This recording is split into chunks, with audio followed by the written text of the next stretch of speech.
Hello, this is Property Matters, a weekly catch-up on the world of property supported by Fairview International Property Consultancy and auctionproperty.co.uk. We're live every Sunday at 10 a.m, YouTube, Facebook, LinkedIn and our website propertymatterstv.co.uk. If you're watching on the website, don't forget that Google review, and if you're in social media today watching us, then please get in the conversation below in the comments section. Our email address for any suggested topics is hello@propertymatterstv.co.uk. If you don't have time to watch us live every Sunday, you can get us on the move with a podcast. You can get that from wherever you get your podcasts from, the main providers over on the other side of the screen. And of course, we're live on Dilse Radio across the week as well. So let's welcome our property expert, Joe Joshi. Morning, Joe. Good morning. Good morning. Good morning, Paul. Good morning to our viewers and listeners, wherever you are. I have to tell you that our website link is technically down. I've just checked this morning. I don't know what's going on, but it will be up very, very shortly. I don't know. Just looked on it to transfer it, and it's got some sort of technology. Well, that's the world we live in. So, but we're here otherwise in every other way, and I'm sure it will be updated very shortly, and we'll check into that after the show. Indeed. Okay, well, we'll sort that out, I'm sure. The question I wanted to ask you today, and it seems to be all over the media suddenly, and there's been a change of mood. Are we on the verge of a property boom is the question we're talking about this morning. As we reported last week, buyer demand is running 11% higher than this time last year. Buyer numbers are up across all parts of the UK. You sound like a Dalek, Paul. Oh, well, that's probably your internet. But sounding fine here. Oh, thanks for that. But London is also firmly out in front as well, followed by the North East and the North West regions. London's housing market has lagged behind the rest of the UK for 7 years, since 2016, with low levels of house price growth due to stretched housing affordability. And also the value of a flat is, I think we reported last week, is 13% higher than in 2016. And the average house price is actually 33% higher, and up to 50% higher in Wales since 2016. So lots of stuff is coming out saying that we're having a boom time. But I think there's a slight anomaly in these figures, in the sense that they're comparing it to last year. And of course, this time last year, we were looking at interest rates being hiked and hiked and hiked and hiked, more rate rises on the way. And therefore, it was a pretty low base to be starting from. I think that's probably a fair comment, isn't it, Joe? Yeah, I mean, last year was a bit of a bloodbath for the property market, really, with the interest rates just creeping up on a monthly basis, cost of living, cost of utilities going up. It just wasn't a place to be. And yes, I mean, there seems to be a lot of positive vibes right now in the property market. Of course, as cynical as one doesn't want to be, it is obviously due to the fact that it's election year, and all the goodies are going to be. And I've been saying that since last year, that I was expecting in autumn for them to take a lead from the political world to sort of say, look, we're the right people to do it. But for some reason, they didn't, and mostly that was down to the inflation figures. But yeah, generally it's probably a poor comparison, and I say that time and time again, that it's always a comparison of short term, but people have to remember that since 2018, 2019, 2020, when pandemic years were in, the market actually went up by 25% in values. And though there might be a reflection now in the immediate year that there might be a downturn or a correction of 5%, of course, the media loves anything that's down because bad news sells great. And that's really what's been happening over the last year. But yes, it certainly seems to be a positive vibe in the marketplace. Well, of course, we're 17 days away now, as I speak, from a spring budget, when Jeremy Hunt will stand up and basically introduce new incentives, we're reliably informed, to boost the housing market activity, and in a desperate attempt to get our votes, of course. According to Countrywide Surveying Services, they asked 300 property professionals on a recent webinar, what do you most want to see from the Chancellor in the March budget? 35% of respondents replied with Help to Buy scheme or something similar to support new home builds and also first-time buyers. 22% wanted a stamp duty holiday or reduction. 17% opted for an inheritance tax cut, and 16% chose, of course, stamp duty changes for downsizers in particular. 10% elected for additional landlord support. In your view, Joe, what do you think is going to be in there?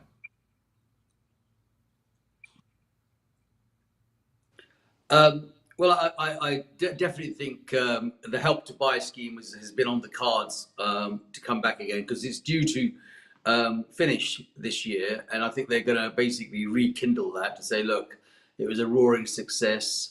It also helps the new builders, builders, to get them back on the market and building again. And that's probably the number one thing that they will actually look at. I think they may even bring that sort of either 100% or 99% mortgage that they talked about a little while ago.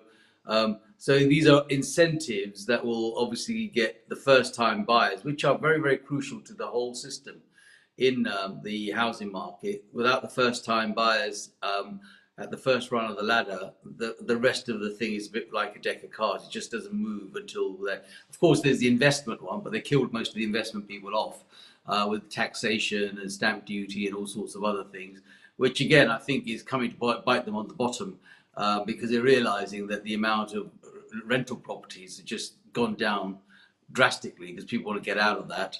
And that is now making the government suffer. But that's a separate subject. I'm sure we'll cover that in a short while. But the point is that they are going to try and revitalise the housing market the best they can.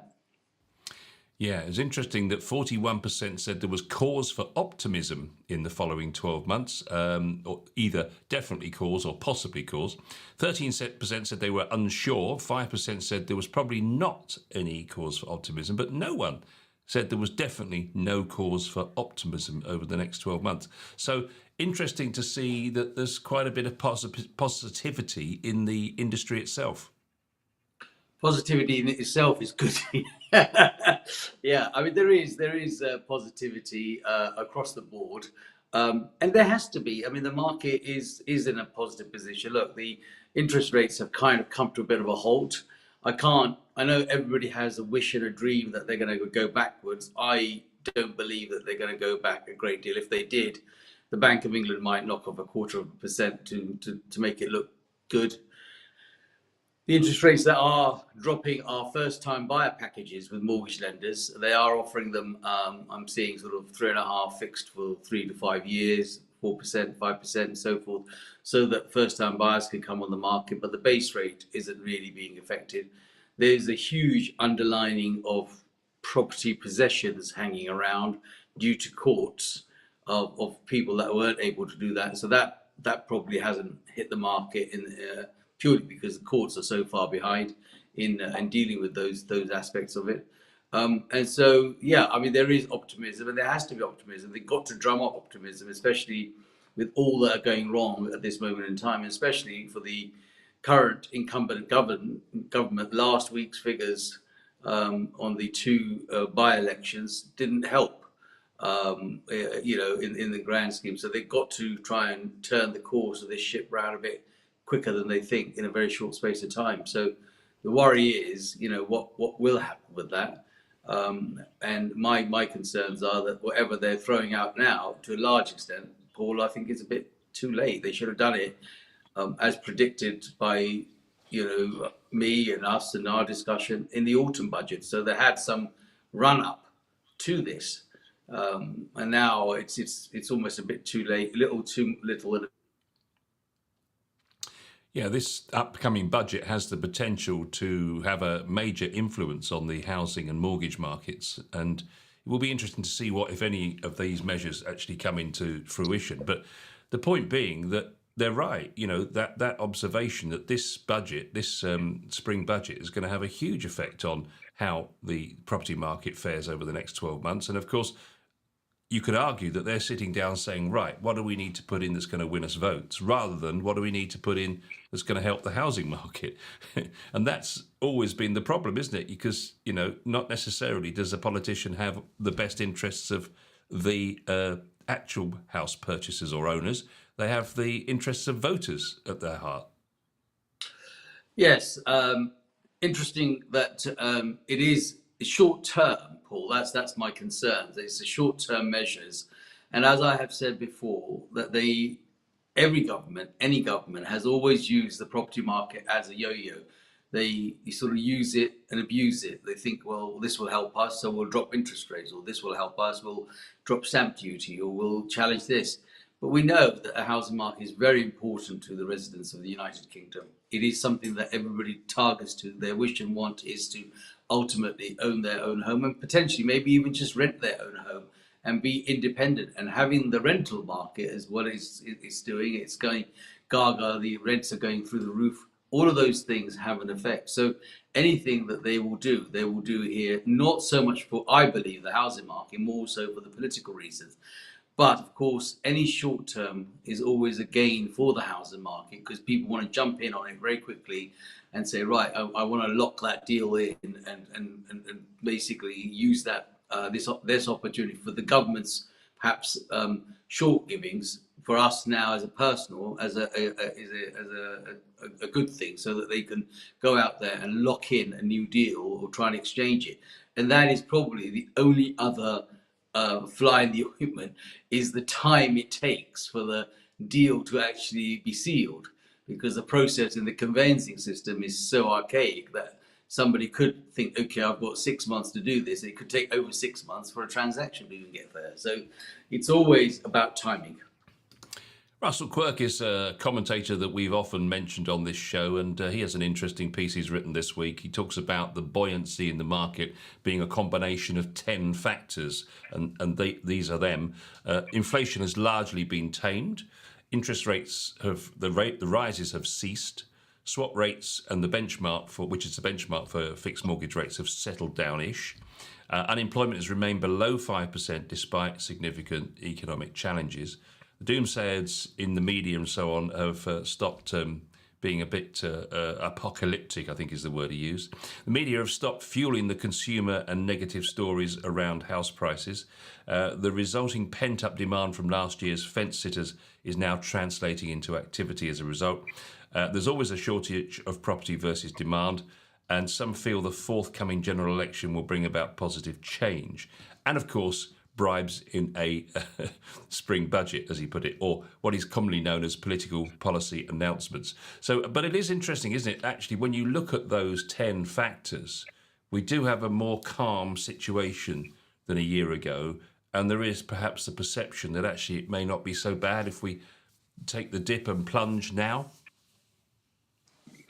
Yes, I mean, look, Russell Quirk is a regular commentator, and sometimes I think he will shoot from the hip. It's a bit like me, really, just says it as he sees it. And I think he's right to say that there has been a little bit of veto on the negative housing market at the moment from the media, primarily because they've got plenty of other things to get their teeth into across the world. And so they're leaving the housing market in the home front. Equally, it is important for the government, as we know, to make whatever they can with the home front and offer the best deals or the bribes that they think they want to offer for people to sort of give them votes and potentially utilize those things to maximize their chance to buy or rent a home that they want to do. So all of those things are right. But in my personal opinion, I just think that it's a bit late in the game for them. I think they should have done that in the autumn market, so they would have at least had a run. But I think because of the cost of living and, of course, the inflation, they just were not going to fuel that until they got to a point where they are, and where they're still, 2% away from their target figure of 2%, around 4% at the moment, which I'm sure mysteriously and magically will probably drop to around 2.5% as we get closer to the election time, to show that they've done. And of course, all the commentators that I've listened to have all been saying that, what they're saying is working or what they're doing is working. Well, yes and no. It is working because people did suffer last year tremendously. But this year, they will look at who's going to get elected and who's going to come in. And of course, none of them really are offering a great deal. I suppose sometimes it's better the devil you know, but the public are really giving an opinion that they just want to change. I think more for the sake of the change rather than actually the reason for the change. So I think the government and, of course, the property market itself are going to try and motivate it as much as they can. And there's positive vibes. across the board. And to be honest with you, property has never not had, in my opinion, positive vibes. I mean, pretty much every other person that I speak to is always positive about what they are. I mean, of course, the investors like to talk it down because they are investors. That's what they do. They invest in property and they are waiting for a 5, 10, 15, 20% drop so they can jump in. Cash is king. And we know that from the results of some of the auction sales that are going on across the board, and in some cases where they are, and that they are all price points, they're all price positive. If the price is not right, we know that we don't get the right reaction for it. And the reason mostly that is the case is that's what the seller has to try and achieve to get out of the situation that they are in as well. So it's all price driven, and it's certainly positive in the marketplace. Well, Mr. Quirk reckons there's going to be more money for new homes again.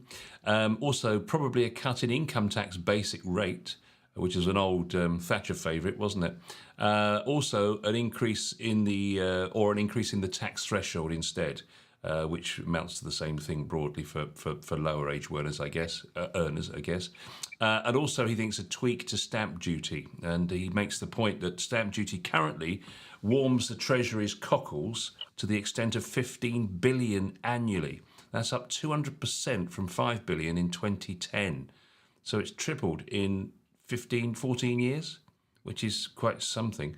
He reckons that inheritance tax won't be touched because, in his words, that benefits the wealthy, and you wouldn't want to touch that if you're a Conservative. Which I thought was an interesting comment.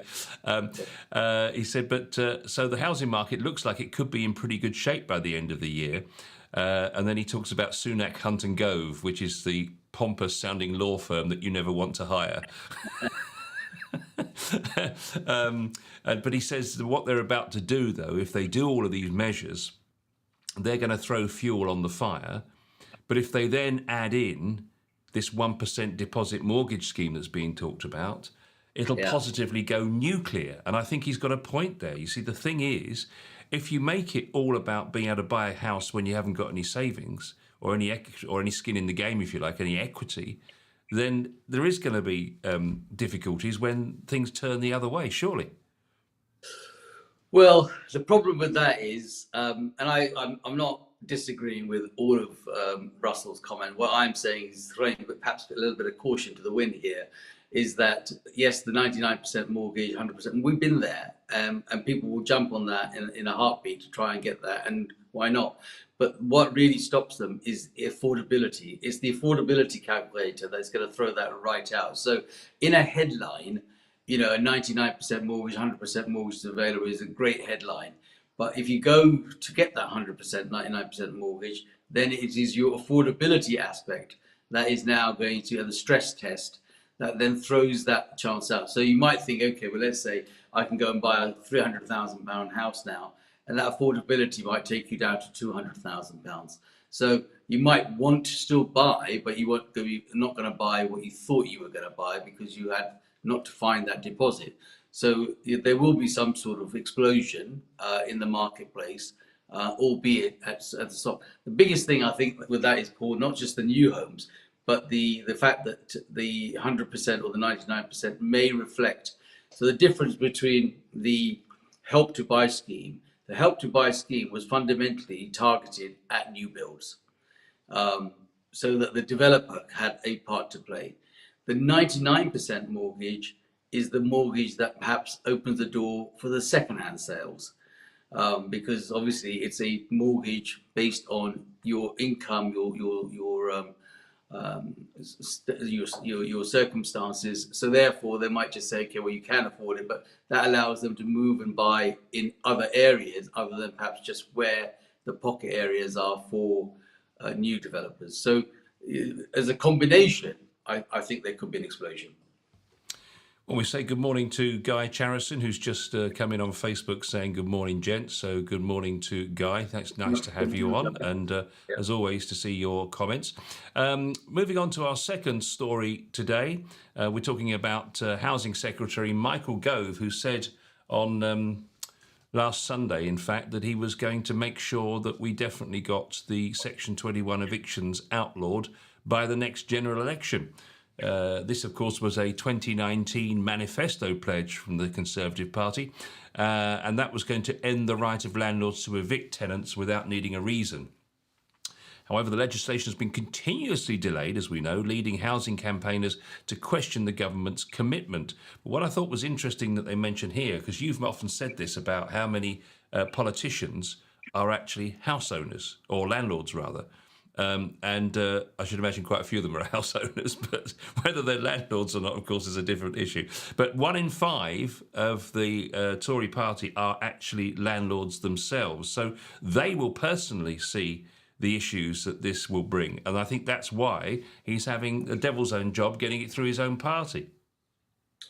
I'm not at all surprised at that. I've always said and felt that this Section 21 and its abolition is probably a bloodbath. And what it really needs is probably a Section 21A. In other words, there's some small tweaks that need to happen in order to, bring it in line. But broadly speaking, it's a case of fixing something that really isn't broke. And their pledge in 2019 about this has just cost lots and lots of money, lots of debates, lots of things, and we're coming to an election and they haven't actually got it through. And you may remember I said that the problem is Michael Gove is probably not a landlord, so he doesn't have skin in the game. He just thinks that this is the noise that the tenants are making, that we're being mistreated, and so he's decided to jump on the bandwagon to try and sort of say, well, I think I should support it. But rightly so, here we are, predicted as correct that some of the Tory MPs are all some sort of landlords. They've got portfolios of properties themselves or within their family or their family structure, and realise that that it's not going to work as well as it should do. Now, it's a drastic change, and it's very much weighed in favour of the tenant, and hence why, in the last year alone, the number of landlords that have decided to jump ship and get out of the rental market because the taxations are too high, and the forthcoming abolition of the Section 21 meant that they could end up having a tenant in their property way longer than they ever anticipated, and creating more problems. The system is so broke in that sense that if you rented a property to a council tenant, the council doesn't have, and the landlord says, I want you out because I want to sell it or I want to repair it, or basically you're a nuisance, I want you out. Under Section 21, they give them their appropriate notice and they're off. If they bring in all this other rubbish that they want to talk about, then the landlord is stuck with that tenant until the court decides what is fair, what is not. In the meantime, that tenant could actually stop paying the rent and say, well, I've had a fallout with the landlord. He's not doing X, Y, Z. I'm not going to pay the rent. So he's behind. They've got somebody sitting there. So I just think the whole thing was a complete farce. Anyway, it doesn't make good sense from my point of view. And maybe majority of his people have now woken up and seen that it doesn't make sense as well. Well, the figures are almost 1 in 5. Tory MPs are landlords, and there's quite a lot across all the other parties as well, as you might imagine. But what I think is the biggest concern that people have, certainly politicians that are speaking out, is about the ability to get this stuff through the courts. They're not convinced that the infrastructure is in place yet, and the money hasn't been given to the courts. Although in his comments last week, Gove did say that he would put the money into the courts before it was actually law. But we'll see about that, I guess. But the long and short of it is that they're not convinced that the system is set up sufficiently to deal with it. And in fact, I read stories now of landlords who've got antisocial tenants in there, and the neighbours are petrified of their tenant, and they can't get them out. And, they go to a court even with Section 21, and it can be 6 weeks or more before their case comes to court. Oh yes, like I said, the court system is so behind, and that's why even if they got to court, for one reason or another, the court will say, well, we will adjourn this because of this document or that document is not there. So you imagine that currently in Section 21, and then imagine that with a new idea of this whole change, you'd be there forever waiting for the courts, and the courts just don't have the time and they haven't got the money, and they just haven't got the facility to go through this. The new law that they want to bring in is fundamentally based on communication. So what the courts are saying, that they would never have a case in front of them until, and if it's absolutely the last resort, they got to be seen to have cooperated, email correspondence, written correspondence, and the time and energy and money that it takes just to do all of those things alone is going to be costly. And if you've got a tenant in a property who is an unsavory tenant, and then chooses not to pay, the landlord is really at a wit's end, because he's going to have to pay a mortgage, and as a mortgage got to be paid, and as a tenant doesn't pay the rent, it causes nothing but friction and problems all around. So I really don't feel that they've got this particular thing right at all. Yes, Edward Lee told MPs that he's banning no-fault eviction, although the banning of no-fault evictions will make rental market even more stagnant, and will lead to further drying up of it. And he makes the point that apart from the burden on the landlord, we don't want a situation like has happened in Ireland, where the regulatory burdens on landlords are such that the rental sector has shrunk massively, and governments have paid the price in terms of popularity as a result. He says it'll have a disastrous effect on the area where his constituency is, in reducing the number of rental properties and therefore increasing the price of rent. And for youngsters, that is really serious. So it's interesting, there's been a situation in Ireland already, which I wasn't aware of. And it seems from what Sir Edward Lee was saying is that actually has led to the fall of parties in power. Well, and I've harped on about it continuously in our program, and said that because these people are not listening to what really is the problem, these landlords who are disappearing as landlords rapidly because of the policies of the government, and because of the problems that even this reform and the Section 21 abolition is causing, they want to get out. They don't want to be holding a baby. They don't want to be holding a tenant who is unsavory in a property, not paying rent. And so the government will end up being in the same situation as happened in Ireland. Where will they put all these people? Well, they're not building enough houses, so they've got to start to put them. I mean, they're already suffering with Rwanda and hotel bills. What are they going to do with these tenants? Are they going to send them to Rwanda to join in that massive thing? I mean, they might as well use the space some ways. It'd be a good holiday for them tenants as well. Go to Rwanda in a nice 5-star luxury hotel that the government's paid for. I mean, that's kind of where it will go if they're not really careful. So, maybe the answer is Rwanda.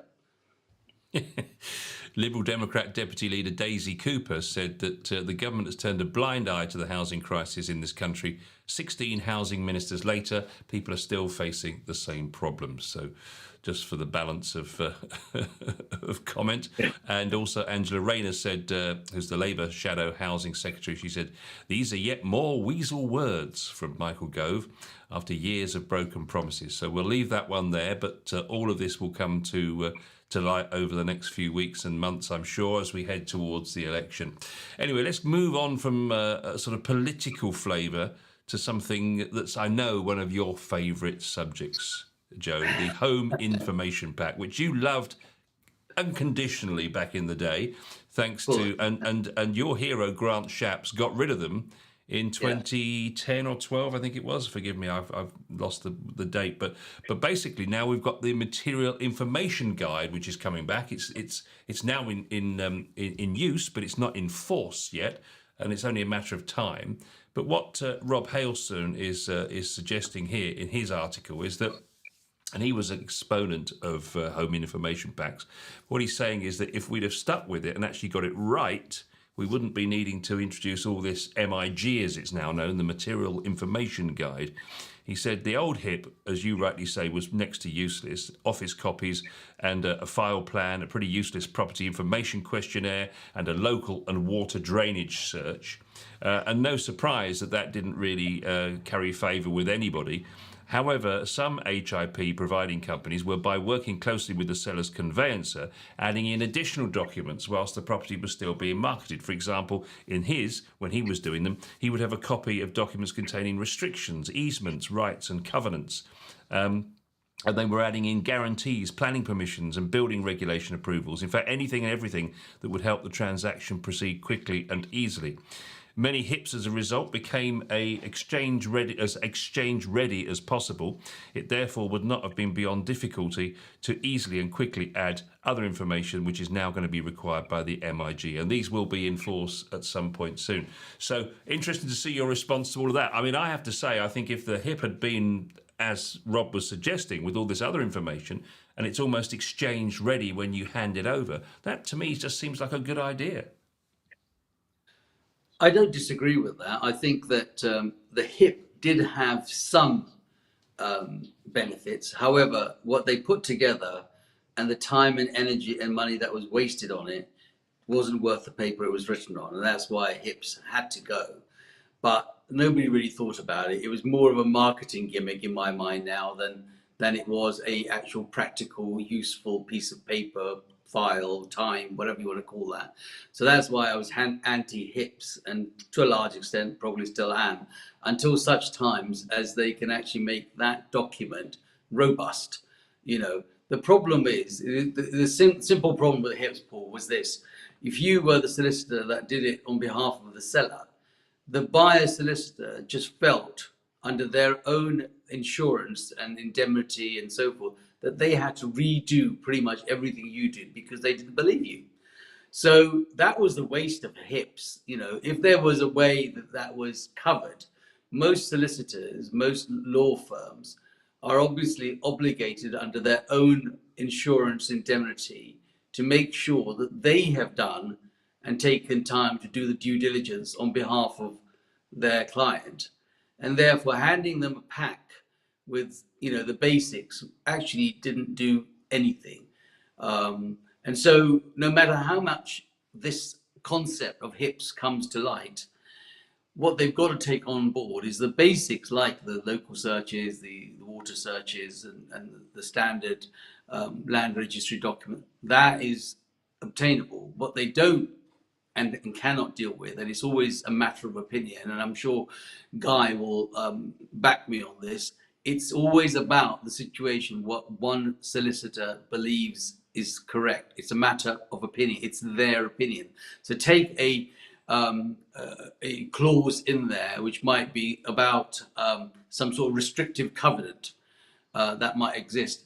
A restrictive covenant may be an opinion of one solicitor that actually says this is the situation, and yet the other one will say, well, actually, no, the words are saying this is the situation. And the two of them could spend a month going back and forward, ironing out what they believe or their view is on what is now a restrictive covenant, or their translation or their understanding of that. And that's where the problem comes. So if you provide a ready pack and give it to a solicitor, and you give them enough time to do with it, they will do a grand job in screwing up a potential deal just because it's their opinion. And that's where, when you're looking at legal packs provided for an auction term and contract, it's short and sharp. I'm not saying it's wrong. It just means that the time constraint that is given gives that solicitor the time to sort of say, look, I want to look at this as quickly as possible and for my clients, because they've got to exchange it at a certain time. Because the rope is much longer in private treaty, that rope can be elasticated and stretched longer than it can until such times it pings, and it pings to the point it actually just contracts and breaks the deal. And that's how I see it. And that's where the HIPs or the MIG, all of these things that they'll bring in will just get prolonged and stretched out until. Now, the MIG is simple in the sense that you've got to give material information of what is current. Well, to be honest with you, most of that is available. It's not something that we conjure up. It's not something that we've got to do as agents. But obviously, it's been put onto onto the agent's shoulders to say you've got to provide the rateable value, the rates, the whatever those questions are in the MIG. Well, actually, the council can do that. Most of that stuff you can get online now. So it is available, but again, it's another red tape that is going to come into the market. And I'm not sure that it's actually going to help us speed the process. If anything, I think it will halt the process even more. Yeah, he says that the MIG, whatever it ended up being evolved into, has to work for all those concerned. That's the seller, the buyer, the agent, the conveyancer, and the surveyor. They've all got there's got to be a purpose for it. So he's suggesting that the best thing that can happen right now, before we get 100% compliance required, because at the moment I think it's an optional thing, isn't it? You don't have to submit. I don't think there's penalties like there was when the HIP was in place. But with these MIGs, it's got to have the information that's going to be of benefit. Otherwise, like you say, it's going to be another white elephant. I think his frustration is that, here we are, 10, 15 years later, and we're still discussing the same point. I think the fact is that you cannot go through this process without having some kind of disclosure of information. And we've realised that with so many property deals falling through because things came up down the lane, it would be much better to have that information right up front so you can make a decision before you waste everybody's time, or we all waste each other's time. Yes, I mean, the idea is always good to, and part of the reason why I think the process under auction is really good, because basically you give them the pack and they make an informed decision and they get on with it. The problem here is the time that is given. So if you provide this and you send it off, we had this with HIPs, Paul. When we had HIPs, we gave them a pack and they spent ages time. Now, why would one? I mean, I had this discussion at the time. One solicitor would say, well, actually, I've got to apply for the searches myself. And we're saying to them, well, here are the searches as part of the pack. We'll give them to you. Yeah, no, but we didn't do that. We've got to be the ones that got to do that. We not disbelieve them, but in order to protect ourselves, we must do it ourselves. So we then another 6-8 weeks looking for a search to be happened. So it was just a complete waste of time, which is why I was anti-HIPs at that time, and I'm probably going to be anti-HIPs forever. And on that note, I think we'll leave it there for this week. Thank you so much, Joe, for all your thoughts and comments on those stories. Hope they were of interest to you, and hopefully you'll join us again for another Property Matters very, very soon.